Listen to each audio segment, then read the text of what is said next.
Myriam plutôt, cette maladie-là, elle ne finit pas. Genre, ce truc-là, il ne finit pas. On se demande bien, genre, quand est-ce que ça va s'arrêter? Malgré tous les efforts qu'on fait, malgré tous les traitements qu'on prend, quand est-ce que ça va s'arrêter?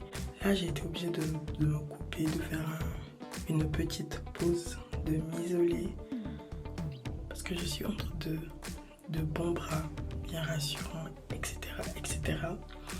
Évidemment, c'est pas ça qui fait tout. Mais genre, je me sentais bien. J'étais même censée me sentir bien. Mais je sais pas, genre, il y a ce truc qui est là. Ce truc qui est là. Ce mal-être qui ne finit pas. Ce mal-être parfois même injustifié, qui jamais ne s'en va.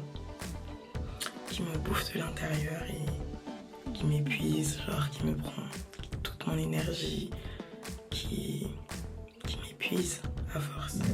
Après, je sais pas, hein, peut-être que là, il y a aussi le début de mes partiels qui joue, mais ça, je pense que ça devrait plutôt me rendre anxieuse.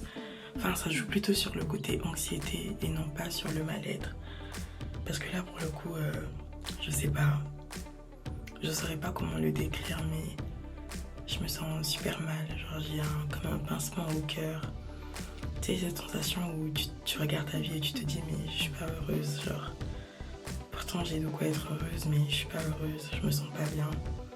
Je me sens malheureuse, il y a un mal-être qui ne me quitte pas et ça me pourrit la vie. Donc voilà, c'est un peu là que j'en suis. Là il est 3h12. Je commence à 8h, j'ai mon partiel d'anglais à 8h.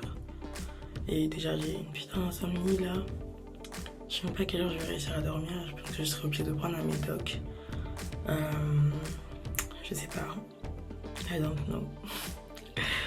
Donc voilà, j'avais juste besoin de dire ça. Là, je vais essayer d'aller me recoucher. Et je vous dis tout à l'heure si je réussis à me réveiller pour aller au partiel. De toute façon, j'ai pas le choix, je vais tout faire. Genre, quitte à y aller en saignant, je dois y aller. Même si j'y vais juste pour faire acte de présence, parce que pour le coup, je vais tout rattraper à la fin de l'année. Là, j'ai genre ni l'énergie, ni la force ni la force mentale pour faire un quelconque examen. Genre, ma tête, elle est pleine, elle est ailleurs, genre. Mais bon. Donc voilà, hein. On se contente de ça et on essaie quand même de regarder au positif. Bref, je suis fatiguée. Je crois que je vais aller m'allonger, prendre le médoc et essayer de m'endormir. Tout à l'heure, 3h52 et toujours pas calmé. Je dirais que je parle doucement parce que je suis pas seule. Et j'ai pas spécialement envie de déranger la personne qui dort avec moi. Disons que en plus du mal-être, c'est ajouté de l'anxiété. Je me sens super anxieuse et juste super mal. Et pour couronner le tout, j'arrête pas de réfléchir. Mon cerveau est super sollicité. J'arrête pas de réfléchir, de me questionner. Je me pose plein de questions auxquelles j'ai pas spécialement la réponse. Ouais, donc je disais, je me pose plein de questions auxquelles j'ai pas spécialement la réponse et ça me frustre. Surtout que je suis dans une étape, dans une saison de ma vie où je sais que c'est horrible de le dire, c'est horrible à entendre, mais je m'en veux tellement, je déteste tellement ma vie en quelque sorte. On aura le temps d'en parler dans de futurs épisodes. Et pour l'instant, j'ai juste trop mal. Et c'est horrible. Mais enfin bref, je suis quand même partagée entre cette douleur qui me déchire et cette envie dévorante de profiter de chaque moment, chaque instant de ma vie avec les personnes que j'aime, etc. Parce que le besoin de vivre, l'urgence de vivre se fait pressant et Et voilà. Bref. Là, je crois que j'ai plus grand chose à dire. Bonne nuit. 6h21, enfin 22 pour le coup. J'ai toujours pas réussi à dormir. Bon, après, j'avoue, j'ai pas pris de somnifère non plus, j'ai pas pris de médoc ni rien. J'aurais peut-être dû. Parce que pour le coup, vas-y, ce journal, commence à entrer un peu trop dans le privé. Donc peut-être que je sais pas, peut-être que finalement je le garderai comme ça pour j'allais dire mes petits-enfants. Est-ce que j'aurai déjà des enfants? Je sais pas, pour mes neveux, nièces, en tant qu'archive tout court. Parce que là, pour le coup, ça commence à être un peu trop privé, je sais pas. Mais du coup, pour en revenir à tout à l'heure, je sais même pas comment amener le sujet. Donc je disais que j'aurais peut-être dû juste prendre un cachet et dormir, parce que pour le coup, ce qui s'est passé m'a coûté un petit peu, dans le sens où, comme vous avez pu le remarquer, j'étais pas toute seule. Et je sais pas, j'ai eu le malheur de réveiller la personne avec qui j'étais. Je sais pas, parce que j'étais pas trop bien. Et sauf que finalement, ça s'est genre super méga mal passé. Genre vraiment, à la limite, la personne elle est partie et tout. Il était genre 4-5 heures du matin. J'ai pas compris. J'ai vraiment pas compris. Après, j'ai pas envie de faire la victime, entre guillemets, à voir que de mon côté. Parce que je sais que déjà, ce genre de cas, de manière générale, c'est pas évident comment dire, c'est pas évident à supporter, c'est pas évident à vivre. Et d'une part, c'est juste pour ça que dans ces moments comme ça, je préfère rester seule. Parce que là, pour le coup, genre, je me rends compte, je l'ai vraiment super mal pris, genre. Parce que avant, la première fois, par exemple, je me suis fait quitter pour ça, pour cette dépression, cette anxiété et tout. Et j'étais en mode, oui, je comprends, non, mais en fait, non, je comprends pas, ça me fait mal qu'on m'abandonne pour des choses que j'ai pas choisies, alors que moi, de mon côté, je suis là pour les choses que même les personnes ont choisi ou choisissent de faire. Et j'aimerais juste un jour rencontrer quelqu'un qui m'aimera à la même mesure en quelque sorte. Parce que pour moi, c'est aussi ça l'amour. Genre, c'est pas que le côté joyeux, le côté où tout est beau, tout est rose. C'est aussi ce moment où la personne, elle est là pour toi, malgré que les choses autour ne vont pas bien, malgré qu'elle a toutes les raisons de te laisser tomber en quelque sorte. Donc ouais, là, je vais pas mettre un filtre sur ce que j'ai ressenti ou quoi. Je me suis sentie, je sais pas, abandonnée, rejetée. Surtout dans un moment où j'avais le plus, en quelque sorte, besoin de la personne. Mais bon, c'est pas grave. Je sais pas. Je ne sais pas. Genre, je suis si difficile à aimer que ça. C'est pas grave. Au début, c'est vrai que j'ai essayé de retenir, en quelque sorte, la personne. J'ai essayé de retenir, de supplier limite. Mais en fait, non, j'ai pas à faire ça. J'ai quand même pris le temps. Il était 4h, 5h, là il est 6h, presque 7h. J'ai pris le temps de ranger un petit peu, faire un peu de ménage, de rangement, tout ça. Ça m'a permis de me vider un peu la tête. Et on va dire que là, je l'ai les idées un peu plus claires. Et non, j'ai pas à faire ça. C'est des choses que j'ai déjà écrites dans Liaison dangereuse 1, donc j'ai pas à faire ça. Je sais pas, j'ai pas à faire ça. Et j'ai pas à renoncer à l'amour non plus à cause de ça. Ma vision reste la même, je continue d'y croire. Et juste, ça fait partie de la vie. Et je pense que chaque expérience, chaque relation non aboutie m'avance un peu plus, m'apprend un peu plus et me permet un peu plus d'avancer vers ce que je veux réellement. Et encore une fois, c'est pas pour faire la victime ou celle qui regarde pas ses fautes. Là, pour moi, le truc, il est clair. il est clair. Je sais que je veux d'une personne, premièrement, qui communique, qui dit les choses, qui me dit les choses. Et deuxièmement, d'une personne qui sait rester. Et je pense que pour entre guillemets, répondre à ces deux points-là, au dernier en l'occurrence, ben, il faut de l'essence, il faut de l'amour. Et bon, après là, j'avoue, la relation, c'était un peu trop tôt pour parler d'amour et tout. Mais ouais, je crois que ça m'oriente un peu plus vers ce que je veux réellement. Et voilà, j'ai plus à avoir à, entre guillemets, supplier ou quémander de la présence ou de l'attention. Encore moins dans des moments où j'en ai le plus besoin. Mais ça me fait juste chier parce que ben, moi, de mon côté, je suis là pour les gens. Oh, pas grave. Du coup, pour en revenir à mon ressenti de tout à l'heure, bah, évidemment, hein, il est toujours là. Un peu plus accru d'ailleurs, parce que pour le coup, tu te poses un peu beaucoup de questions. Genre, je sais pas. Mais c'est pas grave. Là, du coup, je sais pas, j'ai fait mes affaires, elles sont juste là derrière moi. J'ai fait mes affaires pour aller à mon partiel tout à l'heure, même si je sais pertinemment que j'irai pas. Genre, là, il est 6h30, ça commence à 8h30. Ben, normalement, je devrais déjà commencer à me préparer. Mais au début, quand c'est à l'avance, je vais préparer. Là, par exemple, j'ai préparé mes vêtements.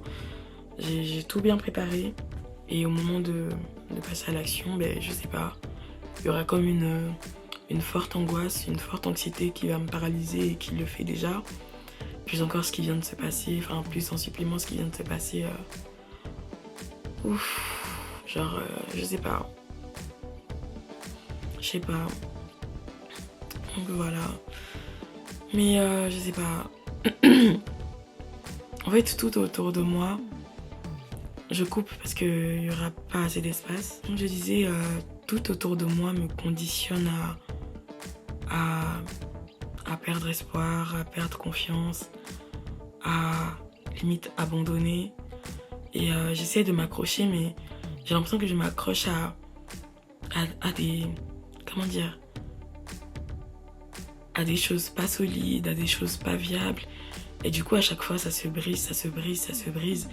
Et j'ai bien conscience que la seule chose viable à laquelle je dois et je devrais m'accrocher, c'est mon créateur. Mais en même temps, c'est pas si évident. C'est pas si évident, encore moins dans des moments comme ça. Où, par exemple, j'aurais besoin de présence physique, j'aurais besoin de manifestation physique.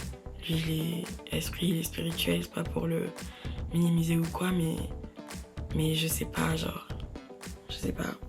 Et je crois que depuis le début de cette vidéo, j'essaie encore une fois de minimiser moi-même ce que je ressens, de peser mes mots, etc. Mais la vérité, c'est juste que je me sens juste trop mal et j'en ai juste marre, quoi. J'en ai juste marre de moi, de cette vie, de ce monde, de tout. Et c'est relou un peu.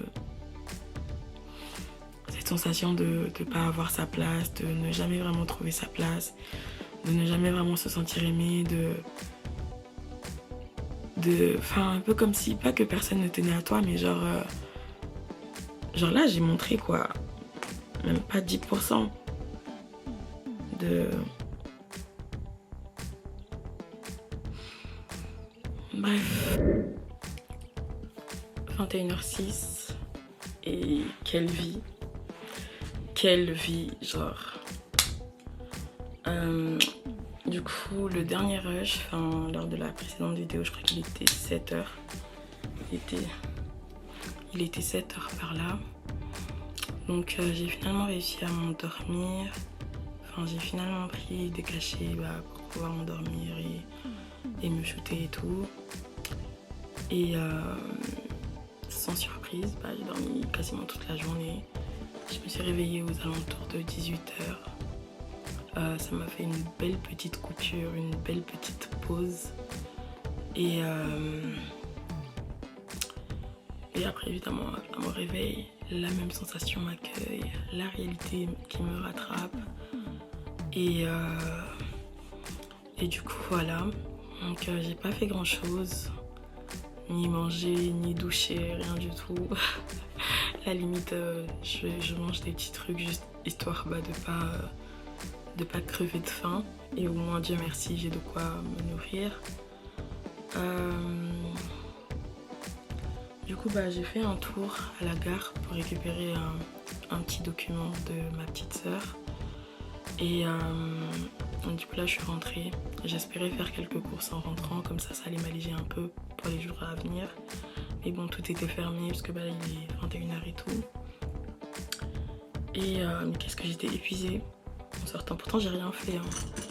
J'ai rien fait, mais je me sens tellement épuisée, fatiguée. Et il y a vraiment cette impression de je ferai pas long feu, genre j'arrive plus à me projeter. Enfin plus comme si c'était le cas avant. Je crois que là par exemple, excusez-moi. Donc ouais, là par exemple, juste aller à la gare, récupérer le truc et rentrer, ça m'a énormément coûté. Pendant tout le trajet, je marchais en mode j'étais au bout de ma vie, en PLS. Et là je suis rentrée, j'ai soufflé, en rentrant j'ai pris mon courrier et tout. Et on avait ce masque, que de mauvaises nouvelles. Du coup, flemme. J'ai vraiment cette impression que je ferai pas long feu. Mais en même temps, je dois m'armer de patience. Je dois m'armer de patience. Et bien qu'il y a cette forte envie, en quelque sorte, de...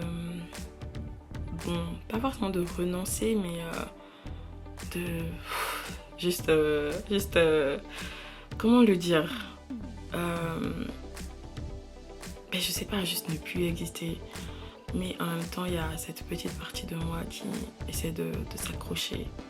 De s'accrocher, certes, à des choses ou des personnes pas viables. Mais elle essaie de s'accrocher, de se battre. Là, par exemple, tout à l'heure, comme je disais, en cours de route, je me sentais genre au bout de ma vie. Il y avait quand même cette petite voix dans ma tête, cette petite version de moi qui était en mode gratitude. Genre, ok. Je me sens peut-être pas bien, genre psychologiquement, mentalement, ça va pas. Au moins j'ai mes deux pieds pour marcher, au moins j'ai mes deux mains, au moins je respire, au moins je suis en vie, au moins j'ai un chez moi, au moins.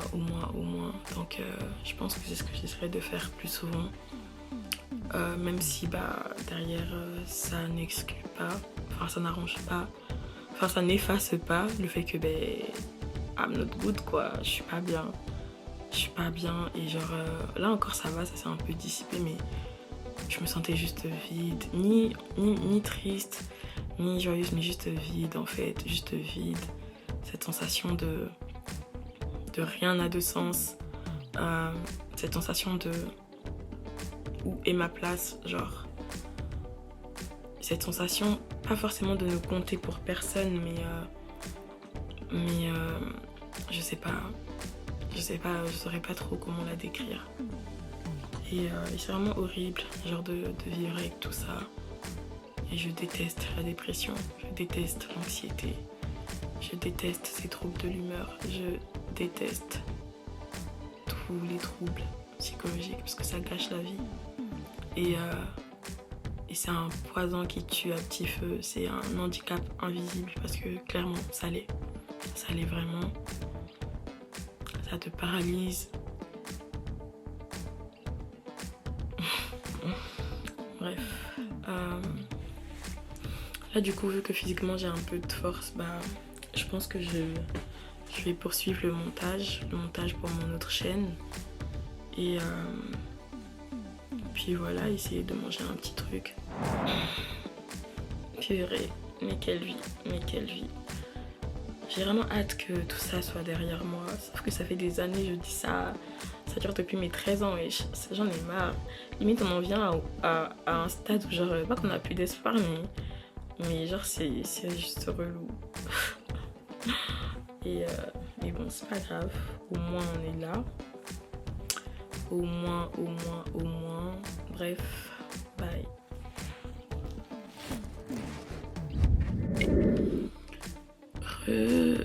Il est genre 4h40, enfin 4h04 pardon.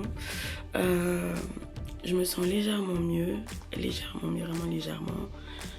J'ai pas mal avancé sur le montage vidéo et je pense que ça m'a fait du bien, genre de faire quelque chose pendant que je me sentais mal, de faire une chose que j'aime évidemment, parce que je pense que si c'était pas quelque chose que j'aimais, bah, je l'aurais pas fait. Mais du coup ça m'a fait du bien, dans le sens où je me suis dit ok, en fait j'avais une phrase, un petit slogan que j'ai l'habitude de me dire en fait quand je suis mal et que je dois faire les choses, c'est avec des larmes et du sang. Genre je me dis quitte à saigner en le faisant, ben, je vais quand même le faire. Donc c'est ce que j'ai fait. Et j'ai bien avancé, je suis presque à la fin, je suis contente parce que ça fait beaucoup de jours que je suis sur ce montage et pareil, bah, en fonction de mon état de santé, j'arrivais pas à très bien avancer. Donc là, je suis presque à la fin, je suis très contente. Et du coup, il y avait quand même un truc qui me venait à l'esprit quand je pensais à ce qui allait se suivre dans la journée, etc. J'ai ma consultation psy en journée, ça c'est cool. Tout ça. Et j'ai vraiment ressenti du coup cet épuisement, cette pression. Tout d'un coup, genre, je me suis dit, est-ce que je vais y arriver? Genre, est-ce que j'aurai la force? Parce que déjà tout à l'heure, comme je disais, je ferai pas, j'ai cette impression que je ferai pas long feu. Et là, genre, mon ressenti, c'est imagé dans ma tête. C'est vraiment comme si je me sens genre au bout du précipice. Je sais pas si ça se dit. Mais oui. Au bord, pardon, du précipice. Comme si je me sentais vraiment au bord d'une falaise, genre à 2 doigts de tomber, vraiment à ça de tomber, et que je dois quand même m'accrocher à quelque chose, Je vois tout autour de moi s'effondrer, tout autour de moi se briser. Là, par exemple, bientôt, je risque peut-être de perdre mon logement, mes études, j'arrive pas à accrocher, etc. Mes livres ne marchent pas comme je veux. Ma santé, mentale comme physique, n'en parlant pas, physique encore ça va. Mais vraiment, genre, je vois tout autour de moi s'effondrer, que ce soit certaines relations, etc. Et j'essaie juste de m'accrocher, un petit peu aussi à mon créateur, comme je peux, même s'il y a quand même pas mal de choses que je ne comprends pas, mais j'essaye. Et malgré ça, en fait, c'est aussi ce sentiment qui me permet de vivre encore jusqu'à présent. Parce que c'est un peu comme si dans ta tête tu te dis ok, je pars bientôt, donc je dois me concentrer sur les choses essentielles, sur les choses qui comptent, sur des choses qui me font réellement plaisir, sur des choses que j'ai réellement envie de faire en fait. C'est pour ça même maintenant par exemple par rapport aux relations, certes la dernière, celle dont j'ai parlé dans les derniers rushs, m'a fait beaucoup de peine, mais vraiment beaucoup. Mais je me dis en fait, je dois pas, en fait, je dois me fixer des standards et je dois me tenir à ça. Certes, ça m'a fait mal, mais comme j'ai dit, je veux d'une personne qui reste. Je veux d'une personne capable de me supporter dans mes downs, dans mes phases dépressives, etc., etc. Et au-delà de tout, je veux une personne qui m'aime. Et une personne qui m'aime, me supporter dans ces phases-là. Surtout là c'était vraiment genre 1%. Une personne qui m'aime réellement, ça sera rien. Ça sera vraiment rien. Tout comme j'ai vu des hommes supporter leurs femmes qui ont eu des cancers, des maladies beaucoup plus graves que ça. Et ça, franchement, à côté de ça, c'est rien. Surtout que c'est pas non plus une phase où je casse tout, je suis désagréable, genre archi pas. Enfin, c'est pas non plus pour minimiser l'impact que ça pourrait avoir sur l'autre. Mais ouais, non. Je me rends compte juste de certaines choses. Et je ferai en sorte de m'en tenir à ça. De rechercher la qualité et non plus la quantité ou encore le minimum ou encore des choses superficielles, etc. Parce que même en parlant de phases, etc., j'ai eu une de mes amies, coucou Jessica, qui m'a supportée genre quand j'étais à 90% de cette phase-là. 90%. C'est-à-dire ma dernière TS, je l'ai posée, elle était là, devant elle. Et je m'en suis même voulu après, je lui ai demandé 1000 fois pardon. Mais elle m'a fait comprendre. Elle m'a dit une phrase qui m'avait beaucoup touchée. Je vais paraphraser parce que j'ai pas retenu la phrase comme elle l'a dite. Mais en gros, c'était je suis ton amie, je tiens à toi et je suis là pour ça en fait.